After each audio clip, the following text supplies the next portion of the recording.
महाराष्ट्राची कुलस्वामिनी आई तुळजाभवानी, हिंदवी स्वराज्य संस्थापक, बहुजन प्रतिपालक, कोळवाडी भूषण, रयतेचे राजे छत्रपति शिवाजी महाराज कि नब्ज मेरी देखी और बीमार लिख दिया, नब्ज मेरी देखी और बीमार लिख दिया, रोग हमारा उसने भगवे से प्यार लिख दिया। उम्र भर कर्जदार रहेंगे हम उस हकीम के, उम्र भर कर्जदार रहेंगे हम उस हकीम के जिसने दवा की जगह पर छत्रपति शिवाजी महाराज का नाम लिख दिया। छत्रपति शिवरायांना मानाचा मुजरा। स्त्री शिक्षणाचे जनक क्रांतिकार ज्योतिबा फुले, राजर्षी छत्रपती शाहू महाराज आणि भारतीय राज्यघटनेचे शिल्पकार विश्वभूषण महामानव प्रज्ञासूर्य बोधिसत्व ज्यांचा कालच आपण महापरिनिर्वाण दिनी त्यांना अभिवादन केलं, ते परमपूज्य डॉक्टर बाबासाहेब आंबेडकर कि रुतबा मेरे सर को तेरे संविधान से मिला है, रुतबा मेरे सर को तेरे संविधान से मिला है, अधिकार भी मुझे तेरे संविधान से मिला है। औरों को जो मिला है, औरों को जो मिला है वो शायद मुकद्दर से मिला है, लेकिन मुझको तो ये मुकद्दर भी बाबा साहब के संविधान से मिला है। ना जिंदगी की खुशी ना मौत का गम, ना जिंदगी की खुशी ना मौत का गम, जब तक है दम जय भीम कहेंगे हम। डॉक्टर बाबासाहेब आंबेडकरांना विनम्र अभिवादन करते। हिंदुहृदय सम्राट वंदनीय बाळासाहेब ठाकरे, धर्मवीर आनंद दिघे साहेब यांच्या विचारांपुढे नतमस्तक होते। महाराष्ट्र राज्याचे लाडके भाऊ, संवेदनशील उपमुख्यमंत्री माननीय नामदार एकनाथरावजी शिंदे साहेब यांच्या नेतृत्वाखाली आज फलटण नगर परिषदेच्या साठी संपन्न होणाऱ्या या जाहीर सभेला उपस्थित असणाऱ्या आदरणीय श्रीमंत सुभद्रा राजे नाईक निंबाळकर, सन्माननीय माजी आमदार दीपकजी चव्हाण साहेब, माननीय श्रीमंत संजीव राजे नाईक निंबाळकर, आपल्या नगराध्यक्ष पदाचे उमेदवार ॲडव्होकेट अनिकेत राजा नाईक निंबाळकर, शिवसेनेचे जिल्हा प्रमुख चंद्रकांतजी दादा जाधव, महिला जिल्हा प्रमुख आदरणीय शारदाताई जाधव, जिल्हा समन्वयक विराज भैया खराडे, तालुका संघटक विजयजी मासणे आणि महिला तालुका प्रमुख गायकवाडताई, मंचावर उपस्थित असणारे सर्व मान्यवर, समोर उपस्थित असणारे सर्व पत्रकार बांधव, सगळ्या लाडक्या बहिणींनो, भावांनो आणि चोरून लपून ऐकून रेकॉर्डिंग करणाऱ्या विरोधकांच्या बगलबच्चांनो,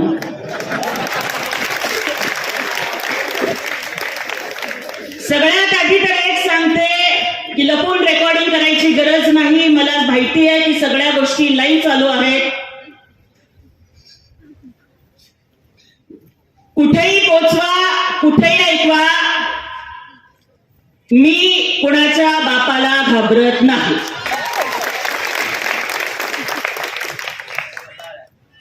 कारण मी कधीच खोटं बोलत नाही, मी कधीच चुकीची बाजू उचलून धरत नाही आणि मी कुणालाच घाबरत नाही। कारण दुश्मन भी मुझसे डरे, जो टकराए वो मरे, अरे चीरती हूं दुश्मन का सीना, मैं वो गोली हूं, भीमराज की बेटी, मैं जय भीम वाली हूं। त्यामुळे जे बोलायचं ते बरं बोलायचं नाही तर खरं बोलायचं, छाती ठोकपणे बोलायचं, कुठल्याही गोष्टीला न घाबरता बोलायचं, हा माझा स्वभाव आहे। त्यामुळेच मला आज या ठिकाणी सांगावंसं वाटतंय, इतर सगळ्या नगरपालिका नगर परिषदांच्या निवडणुका रस्ते, पाणी, गटर, वॉटर मीटर साठी होत असतील, परंतु आपल्या फलटण नगर परिषदेची निवडणूक ही अत्यंत वेगळी आहे. ही फक्त रस्त्यासाठी, लाईटसाठी, गटरसाठी, वॉटरसाठी, मीटरसाठीची निवडणूक नाहीये, तर ही सत्य आणि असत्याची लढाई आहे.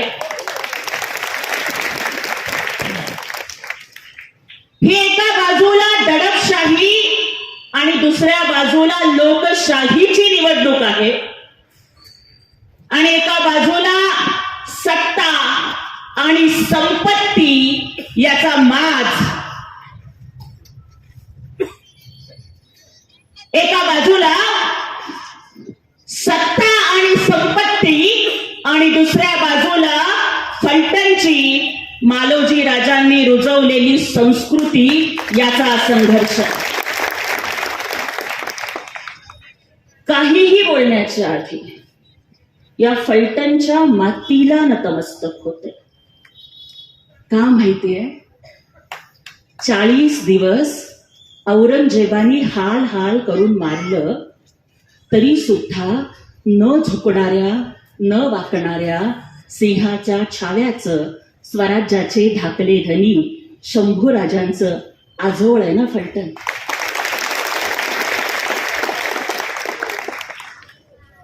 ही फलटणची माती कपाळावरती लावते, कारण जसं प्रत्येक संकटाला भेटणाऱ्या ज्ञानसूर्य डॉक्टर बाबासाहेब आंबेडकरांच्या डोळ्यात पाणी यायचं, ते फक्त माझी माता रमाईसाठी यायचं. त्याचप्रमाणे अफजल खानाचा कोथळा काढणाऱ्या, शाहिस्ते खानाची बोट छाटणाऱ्या, औरंगजेबाच्या दरबारामध्ये सिंहासारखी डरकाळी फोडणाऱ्या, 350 वर्षाची गुलामी संपवून या महाराष्ट्रामध्ये स्वराज्य निर्माण करणाऱ्या माझ्या छत्रपती शिवाजी महाराजांच्या डोळ्यामध्ये, त्यांच्या डोळ्यात जर पाणी येत असेल आणि काळजात जर कधी कळ आली असेल, तर ती महाराणी सईबाईंच्यासाठी. ती महाराणी सईबाईंचं माहेर आहे ना आपलं फलटण. आणि म्हणूनच महाराणी सईबाईंच्या माहेरात जन्माला आलेली प्रत्येक लेक आणि लग्न होऊन आलेली प्रत्येक सून सुरक्षित राहिली पाहिजे, हा विडा घेऊन अनिकेत राजे हे आज या नगर परिषदेच्या लढाईला उतरलेले आहेत. कदाचित समोरच्यांच्याकडे पैसे खूप असतील, कदाचित अनेक यंत्रणा त्यांच्याकडे खूप असतील, दहशत असेल, गुंडागर्दी असेल, खूप काही असेल, पण मला त्यांना ठणकावून सांगायचंय की महाभारताच्या युद्धामध्ये कौरव 100 होते. कौरवांचं सैन्य पांडवांपेक्षा मोठं होतं. कौरवांची संपत्ती पांडवांपेक्षा जास्त होती. कौरवांकडे रथ, हत्ती, घोडे, तलवारी, धनुष्यबाण सगळं काही पांडवांच्या पेक्षा जास्त होतं. कौरव 100 होते, पांडव फक्त 5 होते. पण 100तला एक जण सुद्धा वाचला नाही आणि 5तला एक जण सुद्धा मेला नाही, कारण त्या 5च्या पाठीमाग भगवान श्रीकृष्ण उभे होते.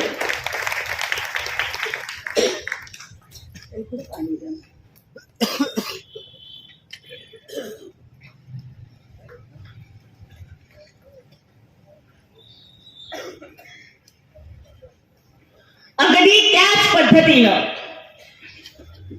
आजच्या या लढाईमध्ये ऍडव्होकेट अनिकेत राजेंच्या पाठीशी जसा पांडवांच्या पाठीशी श्रीकृष्ण उभे होते त्याच पद्धतीनं महाराष्ट्राचे उपमुख्यमंत्री एकनाथजी शिंदे साहेब उभे आहेत. आणि ज्यांचा हात एकनाथ शिंदे साहेब धरतात ना त्यांना जन्मात कुणाचे पाय धरायची वेळ येत नाही. एवढं स्वाभिमानी नेतृत्व एकनाथ शिंदे साहेबांचं. मी येताना बरेच डिजिटल बघितले.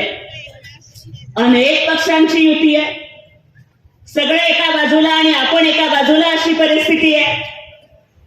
अमका ढिमका फलाना टिमका सगळे मिळून एकत्र आले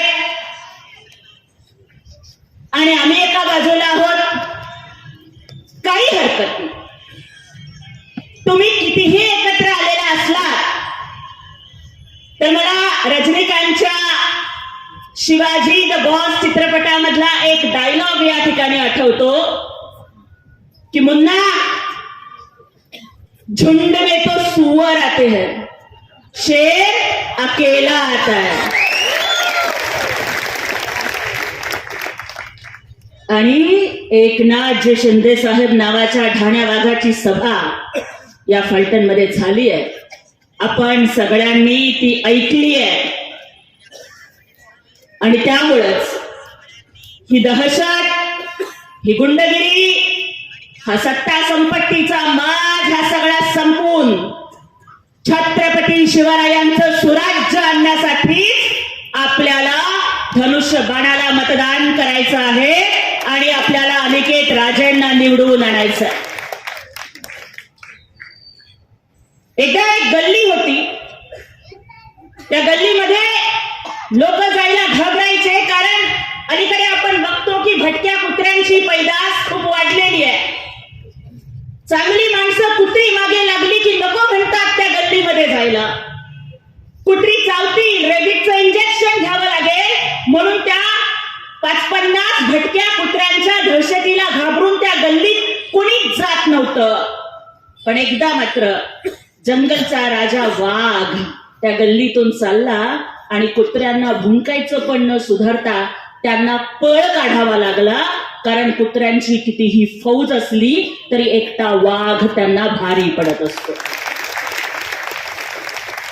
कुणी कितीही वाईट असेल, कुणी येऊन धमक्या देत असतील, कुणी येऊन पैशांचा आमिष दाखवत असतील, खोट्या केसेस करण्याची भीती दाखवत असतील, त्यांना एकच उत्तर द्या.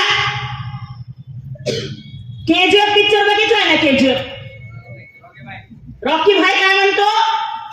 If you are bad, remember Eknath Shinde साहेब इज युअर डॅड. त्यामुळे जंगलात राहून वाघाशी आणि महाराष्ट्रात राहून एकनाथ शिंदे साहेबांशी कधी नाद करायचा नाही. की हे फलटण आहे भावा, इथं वाद नाही करायचा. हे फलटण आहे भावा, इथं वाद नाही करायचा. आणि लक्षात ठेव, आमच्या ठाण्याच्या दाढीचा कधी नाद नाही करायचा. काही नाही, फक्त दाढीवरनं असा एक हात फिरवला ना तर या महाराष्ट्राची सत्ता उलथी पालथी झाली होती. आणि त्यामुळं एकनाथ शिंदे साहेब नावाचा वाघ ज्यांच्या पाठीशी आहे ते अनिकेत राजे हेच आपल्या फलटणला न्याय देऊ शकतात, सुरक्षित वातावरण देऊ शकतात, विकासाचा रथ पुढे चालू ठेवू शकतात. खर तर हा निवडणुकीचा मुद्दा नाहीये, परंतु काही दिवसांच्या पूर्वी आपल्या फलटण मध्ये जे एका डॉक्टर ताईची आत्महत्या झाली, आपल्याला सगळ्यांना त्या गोष्टी माहिती आहेत. पेन कसा सापडला नाही, हातावरच का सुसाईड नोट लिहावी लागली. एका गरीब घरामध्ये जन्माला आलेली पोरगी जेव्हा डॉक्टर होते, जी लढते, जी अनेक वेळेला अर्ज करते पण तरी सुद्धा तिला न्याय मिळत नाही.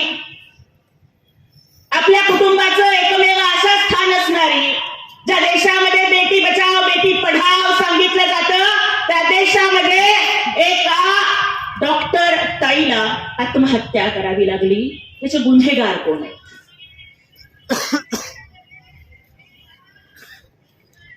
कुठल्याच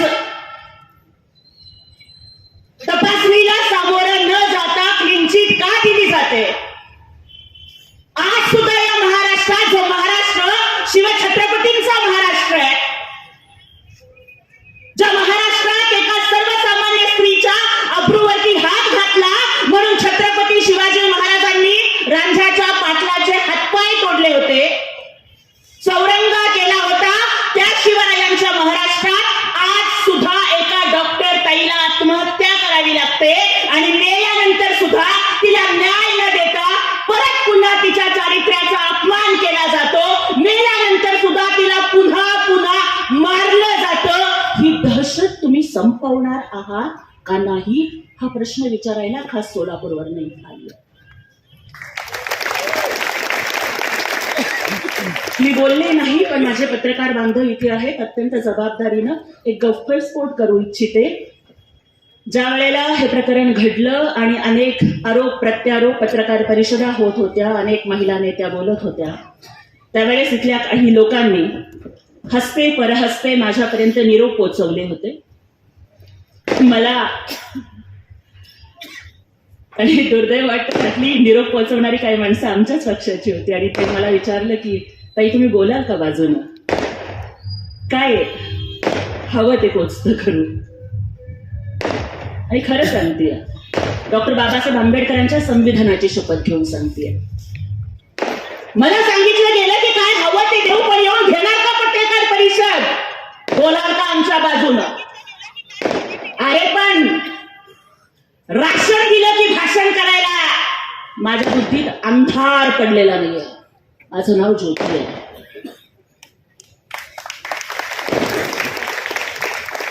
पाकिट दिलं की जाकीट चढवायला मी माझं इमान विकून खाल्लेलं नाहीये. आणि मी त्यांना सांगितलं की महिला अत्याचाराच्या प्रकरणात मी अशा पद्धतीनं बोलणार नाही.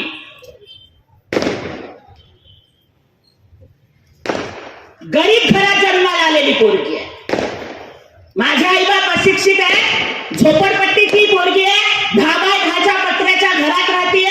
माझा बाप नगरसेवक होऊन 5 वर्ष झाले तरी डोक्यावरचे पत्रे बदलण्याची ऐपत नाही झाली आमची. पोटात अन्नाचा कण नव्हता, घरात लाईट नव्हती, महापालिकेच्या लाईटच्या खाली बसून पुणे बोर्डात मागासवर्गात बोर्डात पहिली आलेली पोरगी आहे.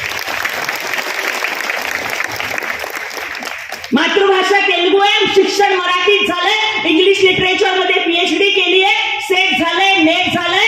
माझं इमान विकत घेणारा माईका लाल जन्माला आला नाही.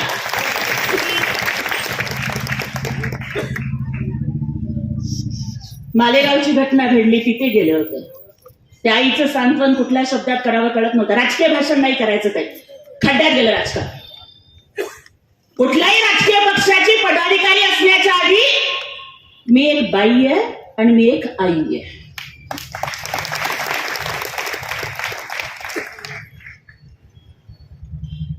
मला आज या ठिकाणी सांगायचंय, 2 महत्वाचे मुद्दे महिलांच्यासाठी खास बोलायचे.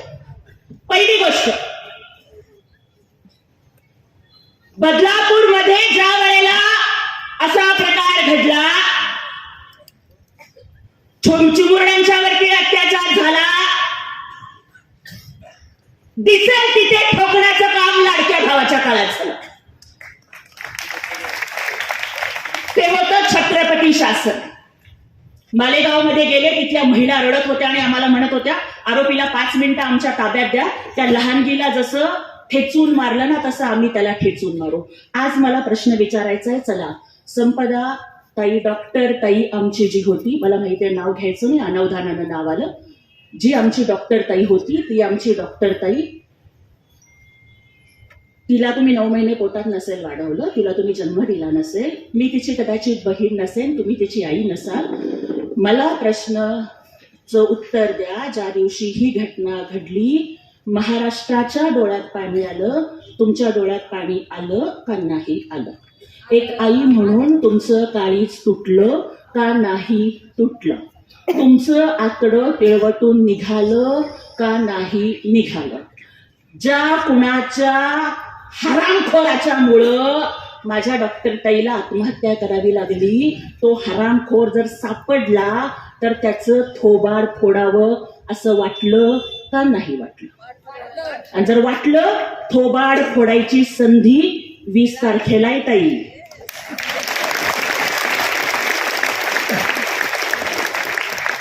वीस तारखेला फोडायचंय थोबाड. कसं फोडायचं? डॉक्टर बाबासाहेब आंबेडकर सांगतात ना की रक्ताचा एक थेंब सुद्धा न सांडता क्रांती करण्याचं साधन मी तुम्हाला मतदानाच्या माध्यमातून दिलंय.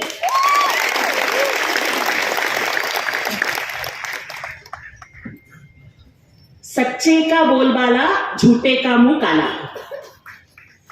मग डॉक्टर ताईच्या प्रकरणात ज्या पीएचं नाव आलं, डॉक्टर ताईच्या प्रकरणामध्ये ज्या माणसाची चौकशी चालू आहे, त्या पीएला आजच्या नगर परिषदेमध्ये ज्यांनी उमेदवारी दिलेली आहे, उनका मुंह काला करेंगे या नहीं करेंगे हे विचारायला आले.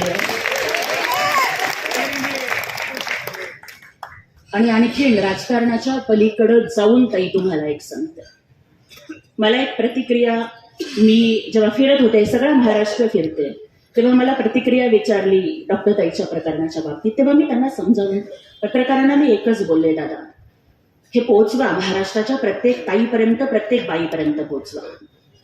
मी त्यांना म्हणलं की घडलेली घटना वाईट आहे, लोक येतात, पत्रकार परिषदा करतात, राजकारणाच्या पोळ्या भाजून घेतात, पण मला आज महाराष्ट्राच्या प्रत्येक महिलेला सांगायचंय, जर कुठला हरामखोर तुमच्यावर अत्याचार करत असेल, जर कुठला नराधम तुम्हाला त्रास देत असेल, फासाचा दोर जवळ नको करू, कुठली विहीर जवळ करू नको, रेल्वेचा ट्रॅक जवळ करू नको. शक्य झालं तर नासाहेब जिजाऊंच्या हातातली तलवार घे,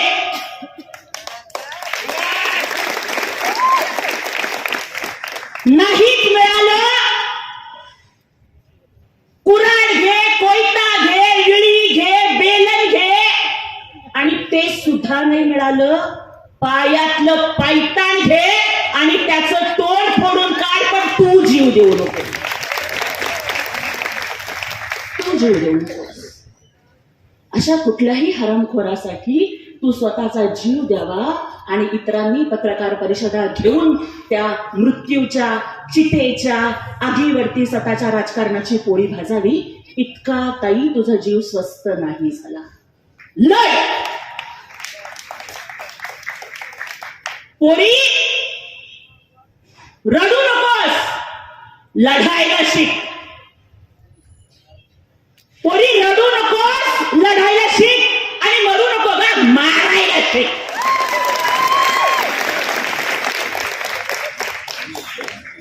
म्हणजे असं झालं पाहिजे कि मैंने तुझे छेड़ा अबला समझकर, मैंने तुझे छेड़ा अबला समझकर और तूने मुझे पीटा तबला समझकर, असा अनुभव यायला पाहिजे. जिजाऊंनी तेच सांगितलं, सावित्रीमाईंनी तेच सांगितलं, अहिल्या देवींनी तेच सांगितलं, रमाईंनी तेच शिकवलं. आणि त्यामुळं जो संताप आहे, तो राग आहे, जो आक्रोश आहे, तो संवैधानिक पद्धतीनं मतपेटीतून बाहेर पडू द्या. आम्ही बाबासाहेबांची लेकरं, आम्ही कायद्याचा सन्मान करतो, आम्ही कायदा मोडत नाही, आम्ही कायद्याच्याच मार्गाने क्रांती करून दाखवणार. क्योंकि मेरे भीम ने जब आंखें खोली तो हर कोई इंसान बन गया, मेरे भीम ने जब कलम खोली तो इस देश का संविधान बन गया, और उसी संविधान की वजह से चाय वाला पंतप्रधान और रिक्शा वाला मुख्यमंत्री बन गया. ते संविधान हातात घेऊन लढणार आणि त्या संविधानाने दिलेला अधिकार मतदानाचा घेऊन लढणार. काही दिवसापूर्वी म्हणे त्या लोकांनी रावणाचा चेहरा तयार केला म्हणे, बरोबर आहे का? मात्र रावणाचे 10 चेहऱ्याला जे 10 चेहरे लावले होते, आता ती सगळी लोक त्यांच्याकडेच गेलेली आहेत. मग आता खरा रावण कोण हे त्यांनाच कळालं. बरोबर आहे, राम इकडे आणि रावण तिकडे. पण खरं मला तर आज रामराजे इथे नाही आहेत, पण आणि ते खूप ज्येष्ठ नेते आहेत. मी या परिवाराचा खूप आदर करते, कारण आता खरं तर स्वर्गीय मालोजी राजांच्या बद्दल जरी बोलायचं म्हटलं तरी वेळ पुरणार नाही, तेवढा वेळ आपल्याकडे नाही आहे. कमी ओव्हरमध्ये जास्त रन करायचे आहेत मला. पण मालोजी राजांच्या बद्दल कृतज्ञता व्यक्त करते की या छत्रपती घराण्यानं कधी जातपात नाही पाळली. त्यांनी कायम सर्व धर्म समभाव पाळला. म्हणजे देश स्वतंत्र झाल्यानंतर 65 लाखाचा खजिना घेऊन आपलं संस्थान स्वतंत्र भारतामध्ये विलीन करण्याचा मोठेपणा दाखवणारं हे घराणं आहे. कोयना धरण असेल, प्रतापगडावरती छत्रपती शिवाजी महाराजांचा पुतळा असेल, त्या पुतळ्याच्या अनावरणाला देशाचे पंतप्रधान नेहरूंना बोलावणं असेल आणि तिथे बोलावून संयुक्त महाराष्ट्रासाठी नेहरूंचं मतपरिवर्तन करणं असेल, या सगळ्या गोष्टी या घराण्यानं केल्या. प्रचंड आदर ठेवते, पण मला एकच वाटतं की बघा, आदरणीय आपले नेते रामराजे नाईक निंबाळकर यांचं नाव रामराजे आहे. आणि मला सांगा, जेव्हा प्रभू राम राजे झाले होते तेव्हा त्यांच्या हातात काय होतं? बरोबर आहे ना? धनुष्यबाण रामाचा आणि राम धनुष्यबाणाचा. हे तर समीकरण आधीपासून होतं, तुम्ही थोडा उशीर केला.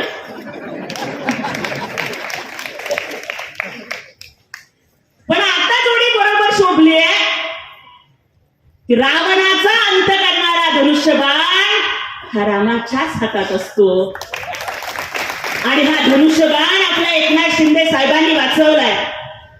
मी परवाची एकनाथ शिंदे साहेबांची सभा बघितली, आदरणीय श्रीमंत संजीव राजांचं भाषण बघितलं. त्याच्यामध्ये ते सांगत होते की काहीतरी विरोधक आपले उमेदवारांना काहीतरी पप्पू बिप्पू म्हणतात. बरोबर आहे का? होय का ते? पप्पू म्हणतात ना. बरं दादा मला सांगा, पप्पू आपण कोणाला म्हणतो? छोट्या बाळाला म्हणतो, निरागसला म्हणतो, ज्याच्या मनात कुठलं पाप नाहीये त्याला म्हणतो. बरोबर आहे? बरोबर आहे? ज्याच्या मनात कुठलं पाप नाहीये त्याला आपण पप्पू म्हणतो. पत्रकार बांधवांनो, पोचवा माझं वाक्य. तुम्ही जर आमच्या उमेदवाराला पप्पू म्हणत असाल, लहान बाळाला पप्पू म्हणतात, निरागस माणसाला पप्पू म्हणतात, ज्याच्या मनात कुठलं पाप नाही त्याला पप्पू म्हणतात. अरे तुमच्यासारखा पापी होण्यापेक्षा पप्पू होणं परवडलं ना?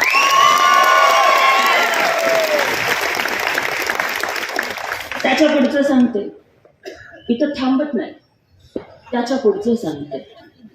तुम्ही पप्पू म्हणताय, हो विरोधक पप्पू म्हणतात, पण 20 तारखेला फलटणची जनता दाखवून देतील की ऍडव्होकेट अनिकेत राजे पप्पू आहेत का तुमचे पप्पा आहेत ते.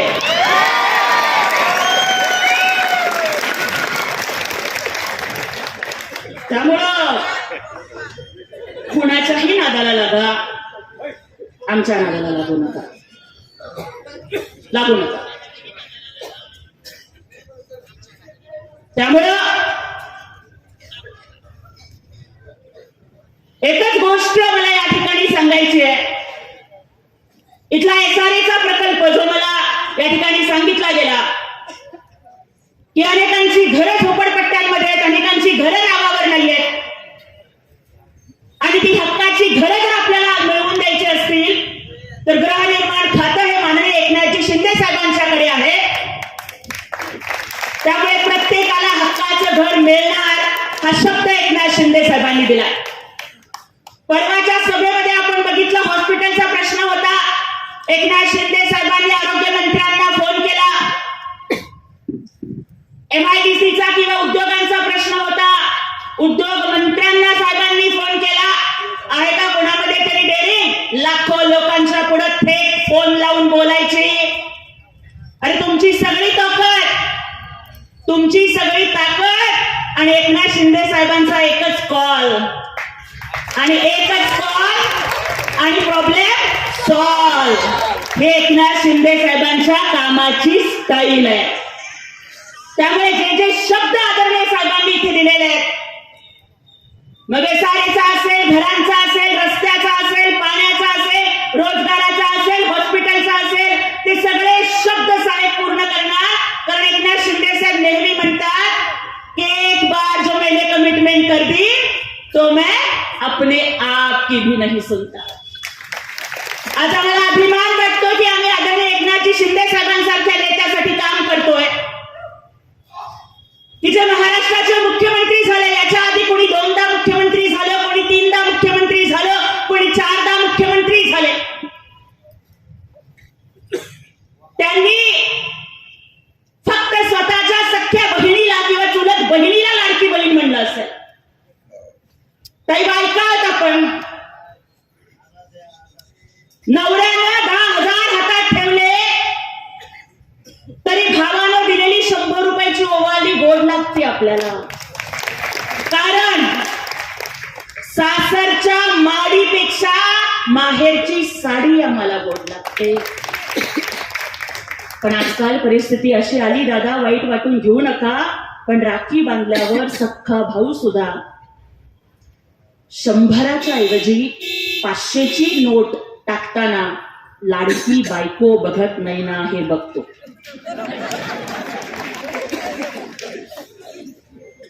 मायबाप जिवंत असेपर्यंत माहेर असतं काही. मायबाप जिवंत असेपर्यंत वर्षातनं एकदा तरी माहेरची साडी येते. आणि आम्हा बायकांचं हे सुदैव का दुर्दैव की सासरी कितीही श्रीमंती असली तरी आम्हाला तिरडीवर सुद्धा जायचंय. दादा तुमची माहेरची साडी घालून तिरडीवर जायचंय. मायबाप जिवंत असेपर्यंत माहेरची साडी येते, नंतर ब्लाउज पीस, नंतर तेही बंद होतं. मग आम्हीच कुठंतरी साखरेच्या डब्यात पैसे साठवतो. रक्षाबंधनला कुणालाच न कळता आम्ही बाजारात जाऊन साडी विकत आणतो आणि सासरी माहेरचा मान राखण्यासाठी म्हणतो, माझ्या भावानं पाठवली बर का साडी, चांगली आहे ना. हे आम्हा येड्या बहिणीची येडी ही माया. आम्हा या येड्या गरीब बहिणींची माया कोण समजून घेतली? या आम्हा गरीब बहिणींची माया समजावून घेणारा रक्ताचं नातं नाही, चुलत नाही, मावस नाही, लांबचं नाही, दूरचं नाही, जातीचं नाही, पातीचं नाही, तरी सुद्धा आम्हाला लाडकी बहीण म्हणणारा भाऊ आम्हाला भेटला. त्यांचं नाव एकनाथ शिंदेच आहे. सख्खा भाऊ 2 वेळेला ओवाळणी देतो. हा भाऊ वर्षातून 12 वेळेला प्रत्येक महिन्याला ओवाळणी देतो. आतापर्यंत प्रत्येक लाडक्या बहिणीच्या खात्यात 24,000 जमा झालेले आहेत. 2 महिन्याचे पैसे जमा होतील. कुणीही लाडकी बहीण योजना बंद करायचा प्रयत्न केला, काळजी करू नका. जोपर्यंत तुमचा लाडका भाऊ आहे तोपर्यंत कुणाच्या बापाच्या दम नाही लाडकी बहीण योजना बंद करण्याचा. आतापर्यंतच्या वर्षभरामध्ये काही ओवाळणी किती झाली असेल? एका वर्षात 2,47,00,000 महिलांना एका वर्षात दादा 45,000 कोटी रुपये थेट त्यांच्या खात्यावर जमा झाले. हा सन्मान तुमचा आहे. आमच्या शारदाताईंनी सांगितलं अनेक योजना, परत बोलत बसून वेळ नाही वाया घालवणार.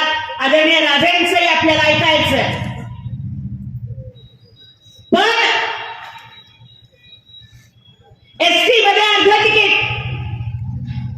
आधी बाजाराला जायचं असेल तर आमचे दाजी लाडक्या बहिणीला म्हणायचे तू बस मी जाऊन येतो. आता दाजी म्हणल्यावर लाडकी बहीण म्हणती तुम्ही गेल्यावर डबल खर्च येतो, मी गेल्यावर अर्धा तिकीटात भागता या, मी जाऊन येतो तुम्ही बसा. आधी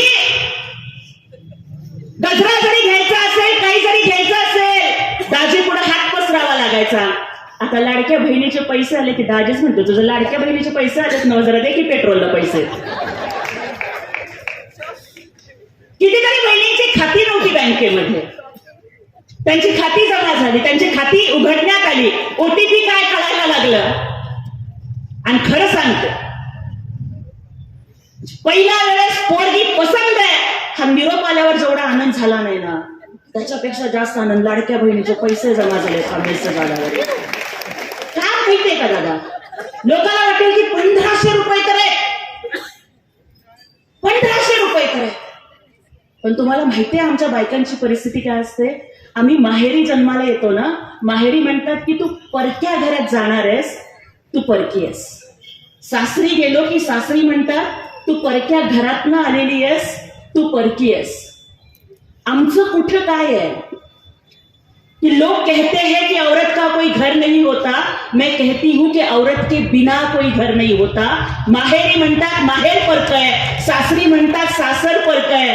दादा 1,500 का असते ना पण लाडक्या बहिणीचे पैसे आमचे हक्काचे तो. आणि या 1500 रुपयामधून बहिणींनी छोटे छोटे उद्योग सुरू केले. कुणी औषधं घेतं, कुणी पोरींच्या ट्युशनची फी भरतं आणि 1500 रुपयांवर जे लोक टीका करतात ना त्यांना एक महिनाभर कोणाच्या तरी घरची भांडी घासायला पाठवा, कारण महिनाभर भांडी घासल्यानंतर 1,500-2,000 पगार मिळतो.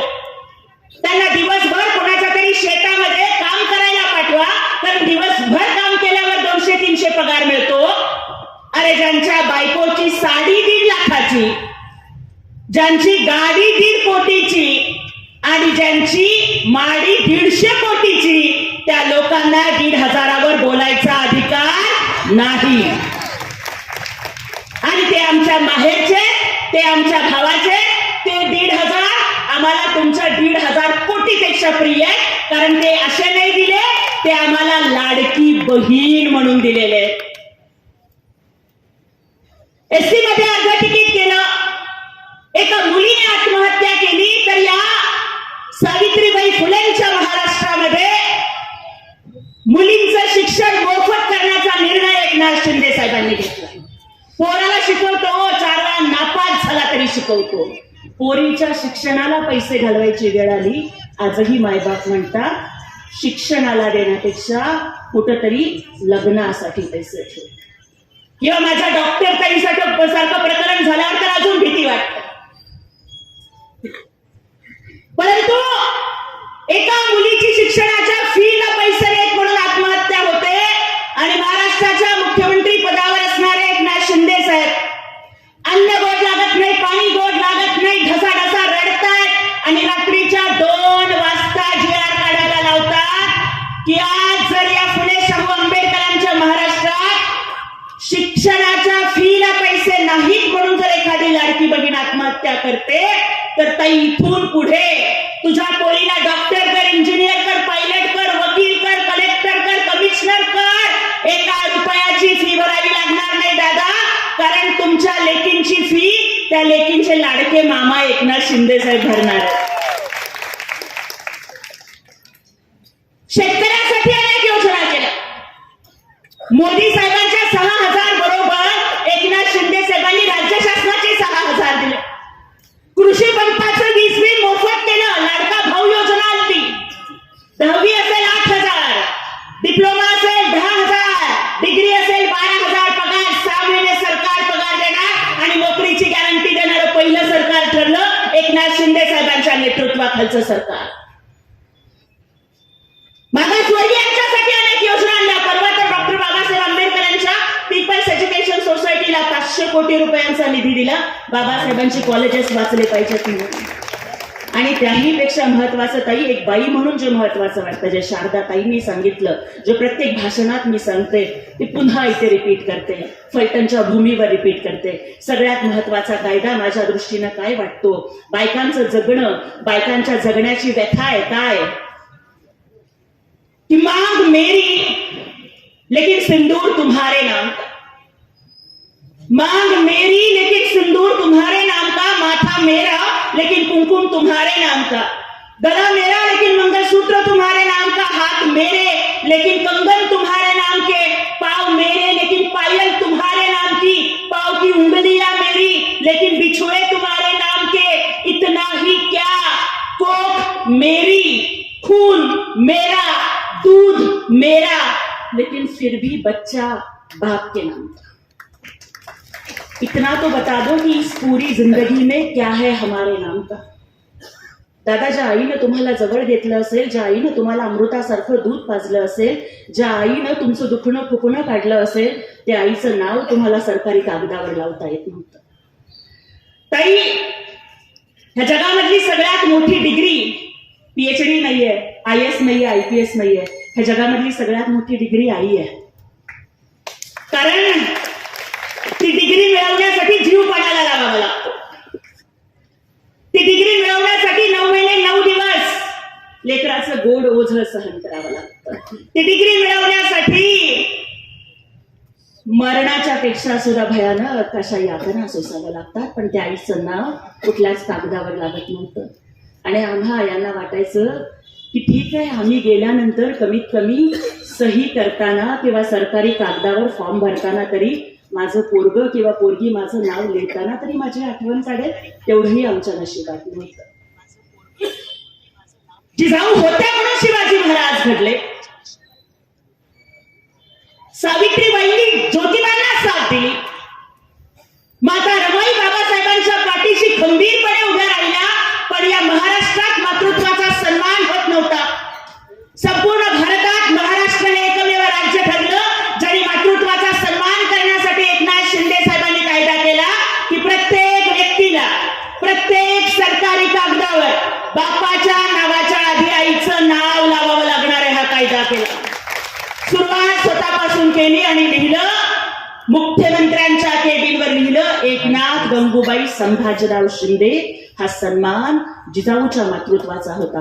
हा सन्मान अहिल्यादेवींच्या मातृत्वाचा होता, सावित्रीच्या मातृत्वाचा होता, रमाईच्या मातृत्वाचा होता. मग आज अशी व्यक्ती जी 18-20 तास काम करते, मुख्यमंत्री असताना मुख्यमंत्री वैद्यकीय सहायता निधीसाठी 450 कोटी रुपये वाटून ज्याने हजारो रुग्णांचे प्राण वाचवले असा दाखवा एखादा मुख्यमंत्री. सगळे मुख्यमंत्री आषाढी एकादशीला पांडुरंगाची पूजा करायला जातात, VIP पूजा करायला, पण दाखवा असा मुख्यमंत्री जो आषाढी एकादशीच्या आधी पंढरपुरात जाऊन वारकऱ्यांच्या साठी उभ्या केलेल्या शौचालयात पाणी येतंय का नाही, दवाखाने आहेत का नाही, रस्ते स्वच्छ आहेत का नाही, हे VIP पूजेच्या आधी जाऊन तपासणी करणारा मुख्यमंत्री दाखवा मला. पहाटेच्या 3 वाजता गेलं तरी काम करणारा मुख्यमंत्री दाखवा मला. मुख्यमंत्री सहायता निधीचा फॉर्म समोर आल्यावर सलाईंची सुई बाजूला काढून ठेवून मी सही करायला उशीर केला आणि मदत पोहोचायला उशीर झाला तर एखाद्याचा जीव जाईल म्हणून सलाईंची सुई बाजूला काढून ठेवून थरथरत्या हातानं मुख्यमंत्री वैद्यकीय सहायता निधीच्या फॉर्मवर सही करणारा मुख्यमंत्री दाखवा मला.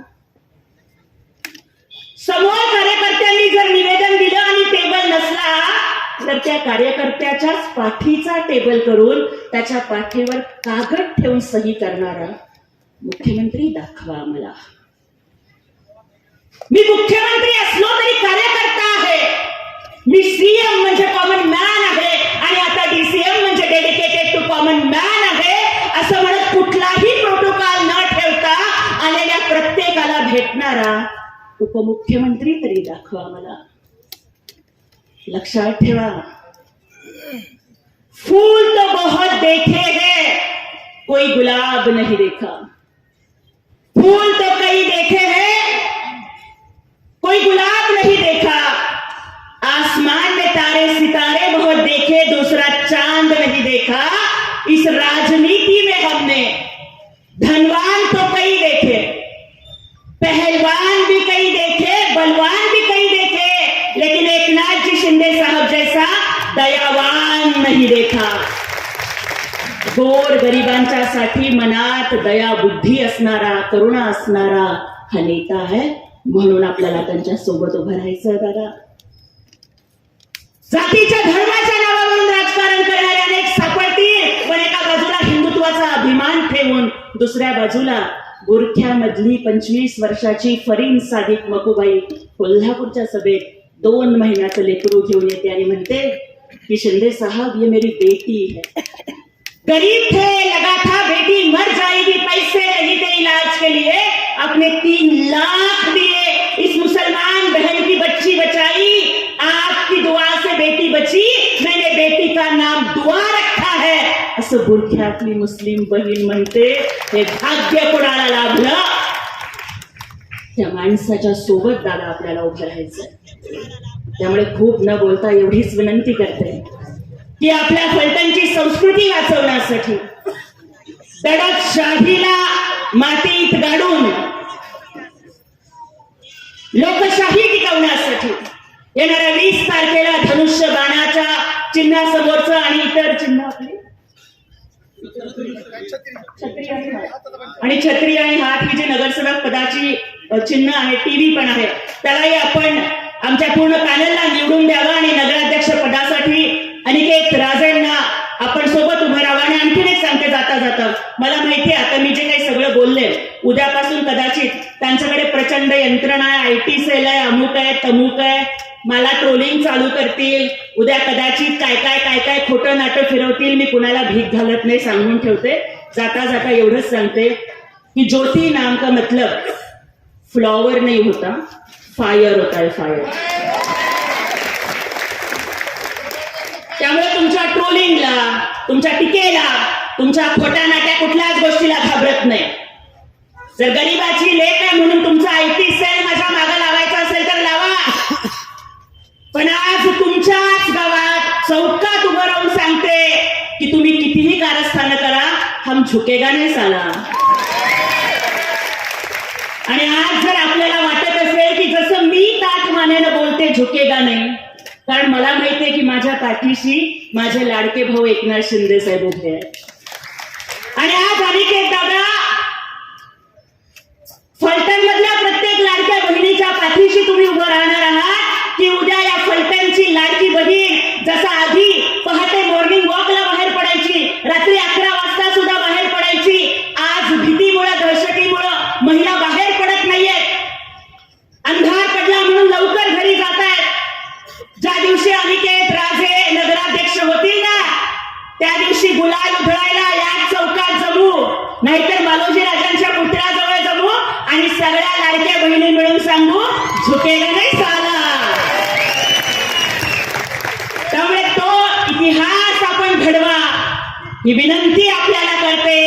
धनुष्यबाणाला साथ द्या, एकनाथ शिंदे साहेबांना साथ द्या आणि अनिकेत राजेंना आणि आमच्या पूर्ण पॅनलला मतदान करून निवडून आणा ही विनंती करून इथेच थांबते. जय हिंद, जय महाराष्ट्र, जय शिवराय, जय